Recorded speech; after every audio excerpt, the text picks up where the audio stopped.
ಹಿಂದೂಗಳ ಮೇಲೆ ಅನ್ಯಾಯ ಭಾಳವಾಗ್ತಾ ಇದೆ ಸರ್. ಅದಕ್ಕೆ ರೀ ಕಾಂಗ್ರೆಸ್ ಬಂದ ಮ್ಯಾಗ ಹಿಂದೂಗಳನ್ನ ದಬ್ಬಾಳಿಕೆ ಆಗ್ಲಕತ್ತಲ್ಲಿ ಕರ್ನಾಟಕದಾಗ ಮದ್ದೂರು ಹಿಡಿದು ಇಡೀ ರಾಜ್ಯದ ಹಿಂದೂಗಳು ಒಂದಾಗ್ಯಾರ. ಈಗ ಇವ್ರು ಬರೀ ಮುಸ್ಲಿಮರು ತುಷ್ಟೀಕರಣ ಬಿಟ್ರೆ ಏನು ನಡೆಸ್ಯಾರ ರಾಜ್ಯದಾಗ? ಅವರಿಗೆ ರಿಸರ್ವೇಷನ್ ಕೊಟ್ಟರು, ಕಾಂಟ್ರಾಕ್ಟ್ ಒಳಗೆ ರಿಸರ್ವೇಷನ್ ಕೊಟ್ಟರು. ಎಲ್ಲ ಆಫೀಸರ್ಗಳನ್ನೂ ಮುಸ್ಲಿಮರನ್ನ ಮುಖ್ಯಮಂತ್ರಿ ಕಚೇರಿ ಒಳಗೆ 4-5 ಮಂದಿ ಅವರೇ ಅದಾರ. ಸಂಶಯ ಬರ್ಲಾಕತ್ತ ನಮಗೆ ಸಿದ್ದರಾಮಯ್ಯವ್ರ ಬಗ್ಗೆ. ಸರ್, ಈಗ ಪಂಚಮಸಾಲಿ ಹೋರಾಟವನ್ನು ಹತ್ತಿಕ್ಕುವಗೋಸ್ಕರ ವೀರಶೈವ ಲಿಂಗಾಯತರು ಮುಂದೆ ಬಂದಿದ್ದಾರೆ, ಅಂದ್ರೆ ಸಮಾವೇಶ ಮಾಡ್ತಾ ಇದಾರ. ಹಿಂದೂ ಅನ್ನುವಂತ ಅಂದ್ರೆ ಕಳೆದ ಬಾರಿ ಸಿದ್ದರಾಮಯ್ಯ ಅವರು ಹೇಳಿದ್ರು ಏನಂತಂದ್ರೆ ನಾವು ಲಿಂಗಾಯತರು ಪ್ರತ್ಯೇಕ ಧರ್ಮ ಮಾಡ್ತೀವಿ ಅಂತ ಕೈ ಸುತ್ತೋದು. ಈಗ ಮತ್ತೆ ಹೊಳ್ಳಿ ಅದನ್ನೇ ಮಾಡ್ತಾ ಇದಾರೆ. ಏನಂದ್ರೆ ಪ್ರತ್ಯೇಕ ಧರ್ಮ ಆಗ್ಬೇಕು, ನಾವು ಪ್ರತ್ಯೇಕ ಧರ್ಮದ ಹಿಂದೂ ಲಿಂಗಾಯತ ಬರ್ಸಿದ್ರೆ ನಮ್ಗೆ ಧರ್ಮ ಸಿಗತ್ತ ಅನ್ನುವಂಥ ಪ್ರಚಾರಗಳು ನಡೆದಾವೆ. ಹಿಂದೂ ಬರ್ಸ್ಬೇಡ್ರಿ, ಈ ಸಲ ಪೂರ್ತಿ ಸಾಫ್ ಆಗ್ತಾರೆ ಅಷ್ಟೇ. ಹಿಂದೂ ಬರ್ಸ್ಬೇಡ್ರಿ, ನಮ್ಮ ಹಿಂಸೇವ ಅಂತ ಬರ್ಸ್ರಿ. ನಾವಂತರೂ ಹಿಂದೂ ಅಂದ್ರೆ ಮೀಸಲಾತಿ ಸಿಗ್ತೈತಿ, ಲಿಂಗಾಯತ ಅಂದ್ರೆ ಸಿಗುವುದಿಲ್ಲ. ಲಿಂಗಾಯತ ಜಾತಿ ಅಂತ ಕನ್ಸಿಡರೇಷನ್ ಐತಿ. ನೋಡ್ರಿ, ರಾಯಚೂರು ಜಿಲ್ಲೆ ಒಳಗ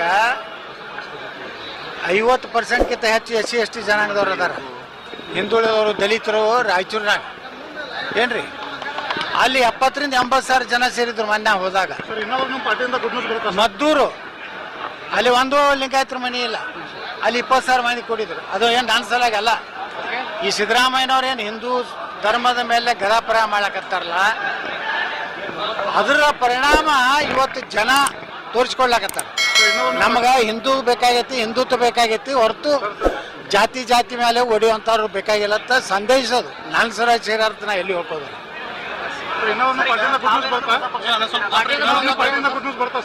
ನಾಯ ಗುಡ್ ನ್ಯೂಸ್ ಅವ್ರ ಮನೆ ಬಾಗಲಕ್ಕೆ ಹೋಗಿ ನಿಂದ್ರಿ.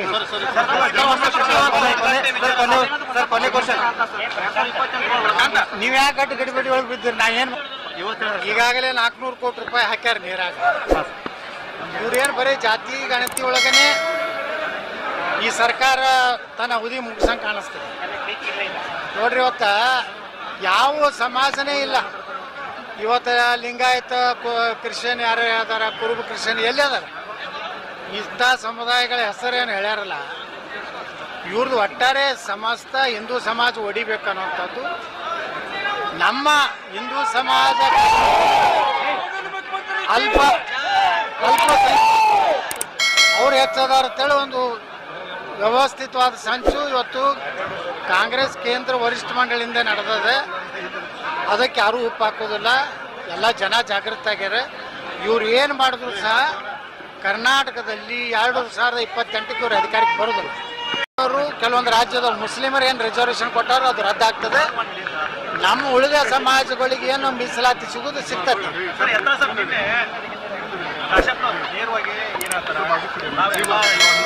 ನಾವು ವೀರಶೈವ ಲಿಂಗಾಯತ ಎಲ್ಲ ಜಾತಿಗಳು ನಾವು ಒಗ್ಗಟ್ಟು ಪ್ರದರ್ಶನ ಮಾಡಬೇಕು. ಒಬ್ಬರೇ ಇರಬೇಕು. ಕೆಲವೊಬ್ರು ಜಾತಿ ಹೊಡೆಯುವಂಥ ಕೆಲಸ ಮಾಡತ್ತಾರ, ಬೆಳಗಾವದಾಗ ಸಮಾವೇಶ ಮಾಡ್ತಾರ, ಬೆಂಗಳೂರಾಗ ಸಮಾವೇಶ ಮಾಡ್ತಾರ. ಅಂಥವ್ರಿಗೆಲ್ಲ ಉತ್ತರ ಕೊಡೋದಿಲ್ರಪ್ಪ, ನೀವೇ ಅವ್ರಿಗೆ ಕೇಳ್ಕೊತ್ಕೊಂಡ್ರಿ. ಸರ್, ಕಾಂಗ್ರೆಸ್ ಸರ್ಕಾರ ಬಂದಾಗ ಹಿಂದೂಗಳ ಮೇಲೆ ಅನ್ಯಾಯ ಭಾಳವಾಗ್ತಾ ಇದೆ ಸರ್. ಅದಕ್ಕೆ ರೀ ಕಾಂಗ್ರೆಸ್ ಬಂದ ಮ್ಯಾಗ ಹಿಂದೂಗಳನ್ನ ದಬ್ಬಾಳಿಕೆ ಆಗ್ಲಕತ್ತಲ್ಲಿ ಕರ್ನಾಟಕದಾಗ ಮದ್ದೂರು ಹಿಡಿದು ಇಡೀ ರಾಜ್ಯದ ಹಿಂದೂಗಳು ಒಂದಾಗ್ಯಾರ. ಈಗ ಇವ್ರು ಬರೀ ಮುಸ್ಲಿಮರು ತುಷ್ಟೀಕರಣ ಬಿಟ್ರೆ ಏನು ನಡೆಸ್ಯಾರ ರಾಜ್ಯದಾಗ? ಅವರಿಗೆ ರಿಸರ್ವೇಷನ್ ಕೊಟ್ಟರು, ಕಾಂಟ್ರಾಕ್ಟ್ ಒಳಗೆ ರಿಸರ್ವೇಷನ್ ಕೊಟ್ಟರು. ಎಲ್ಲ ಆಫೀಸರ್ಗಳನ್ನೂ ಮುಸ್ಲಿಮರನ್ನ ಮುಖ್ಯಮಂತ್ರಿ ಕಚೇರಿ ಒಳಗೆ 4-5 ಮಂದಿ ಅವರೇ ಅದಾರ.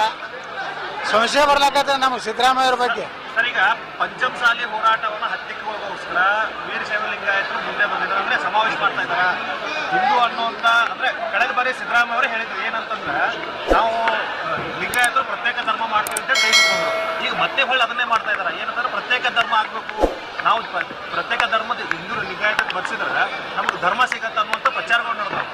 ಹಿಂದೂ ಬರ್ಸ್ಬೇಡ್ರಿ, ಈ ಸಲ ಪೂರ್ತಿ ಸಾಫ್ ಆಗ್ತಾರೆ ಅಷ್ಟೇ. ಹಿಂದೂ ಬರ್ಸ್ಬೇಡ್ರಿ, ನಮ್ಮ ಹಿಂಸೇವ ಅಂತ ಬರ್ಸ್ರಿ. ನಾವಂತರೂ ಹಿಂದೂ ಅಂದ್ರೆ ಮೀಸಲಾತಿ ಸಿಗ್ತೈತಿ, ಲಿಂಗಾಯತ ಅಂದ್ರೆ ಸಿಗುವುದಿಲ್ಲ. ಲಿಂಗಾಯತ ಜಾತಿ ಅಂತ ಕನ್ಸಿಡರೇಷನ್ ಐತಿ. ಸರ್, ಹಿಂದೂ ಲಿಂಗಾಯತ ಬರ್ಸಿದ್ರೆ ಧರ್ಮದ ಹೋರಾಟಕ್ಕೆ ಏನ್ರಿ ಹಿನ್ನಡೆ ಆಗತ್ತೆ ಸರ್? ಯಾವ್ದು ಈಗೇನು ಜಾತಿ ಗಂಟೆ ಒಳಗ ಹಿಂದೂ ಲಿಂಗಾಯತ